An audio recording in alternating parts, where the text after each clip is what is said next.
Hello guys, welcome back to my channel. So ఈరోజు మా ఇంట్లో అయితే మా అమ్మ టమాటా పచ్చడి చేసిందన్నమాట. ఉత్తి టమాటా పచ్చడి ఏం తింటా అమ్మ, కొంచెం ఆ 2 గుడ్ల ఆమ్లెట్ వేసి పెట్టవా అని అడిగితే మా అమ్మ నాకు ఓపిక లేదు, ఆ ఉడకపోతలో నేను అసలే వంట చేయలేను అని అంది.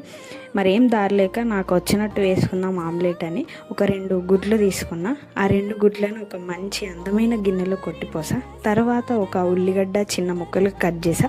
కొంచెం సాల్ట్, కారం, ధనియా పౌడర్, అల్లం వేసుకొని మంచిగా మిక్స్ చేసేసా. ఇప్పుడు గ్యాస్ అంటించి చిన్న కంచుడు పెట్టేసి ఆయిల్ పోసేసా. అది హీట్ అయ్యాక ఆమ్లెట్ వేసేసా.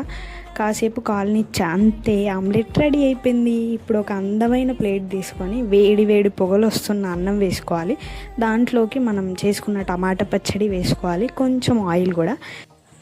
ఇప్పుడు పచ్చడి తిక్కు వేసుకొని సో అది మొత్తం మంచిగా కలుపుకొని ఒక్కొక్క ముద్దలోకి ఆమ్లెట్ ముక్క పెట్టుకొని తింటా ఉంటే ఆహా, ఏ మాటకు ఆ మాట అబ్బా, నా చేతిలో కూడా ఏదో మ్యాజిక్ ఉంది.